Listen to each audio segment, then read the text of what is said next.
Welcome back বন্ধুরা। আজকে যেটা দেখাবো সেটা হচ্ছে আমার এলাকার কিছু দৃশ্য। এটা হচ্ছে দক্ষিণ রামচন্দ্রপুর বাংলা বাজার পশ্চিম পাড়ার এলাকা, অর্থাৎ আমাদের এলাকারই পাশের এলাকা আর কি। তো আমার যে বাড়িটা সেটা মালিথা সমাজের মধ্যে অন্তর্ভুক্ত, কিন্তু বাড়িটা সর্দার পাড়ার শেষের দিকে, আবার এদিকে আমাদের দক্ষিণ রামচন্দ্রপুর পশ্চিম পাড়ার শেষের দিকে, অর্থাৎ কাইপাড়া শেষের দিকে। তো মাঝামাঝি অবস্থানে আমার বাড়িটা। তো যাই হোক, আমি আজকে যে রোডগুলো দেখাচ্ছি, যে রাস্তাগুলো দেখাচ্ছি, এগুলো হচ্ছে আমার এলাকারই আশপাশের কিছু দৃশ্য। এখানে ঝুট মিলস, ঝুট কারখানা এরকম কিছু রয়েছে। তো এখানে ম্যাক্সিমামই সব ঝুট ব্যবসায়ীরা কারবার করে আমাদের এখানে।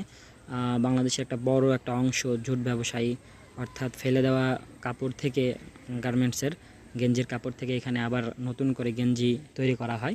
এটা আমাদের এলাকারই, আমার গ্রামেরই একটি দৃশ্য। খুব সুন্দর, সুজলা সুফলা শস্য শ্যামলা টাইপের আর কি, সবুজ প্রকৃতি যেটাকে বলে। তো এখন যেটা দেখতে পাচ্ছেন, এটা আমাদের ইসামতি নদী। এই ব্রিজের উপর থেকে আমি আপনাদেরকে দেখানোর চেষ্টা করছি। নদীটা পরিত্যক্ত প্রায় কচুরি পানা দিয়ে ভরা। তো এই কচুরিগুলো হেঁটানোর চেষ্টা চলছে, বা নদীটি খনন কার্যক্রম চলমান আছে তিস্তা ব্যারেজ প্রকল্পের আওতায়। তো দেখা যাক পরবর্তীতে কি হয়। তো এখন যেটা দেখতে পাচ্ছেন, ব্রিজের আশপাশের কিছু দৃশ্য, বাড়িঘর, গাছপালা, আকাশ ইত্যাদি সিনগুলো কত সুন্দর। এই পরিবেশগুলো আগামী 10 বছর পরে এরকম থাকবে কিনা সন্দেহ আছে, তাই ধরে রাখার চেষ্টা করছি স্মৃতি হিসেবে। আশা করছি 10 বছর পরে যখন মিলিয়ে দেখবো, তখন নিজের কাছে একটু ভালো লাগা কাজ করবে যে আগে কেমন ছিল আর এখন কেমন। তো ভালো থাকুন, সুস্থ থাকুন, দেখা হবে নতুন কোনো ভিডিওতে।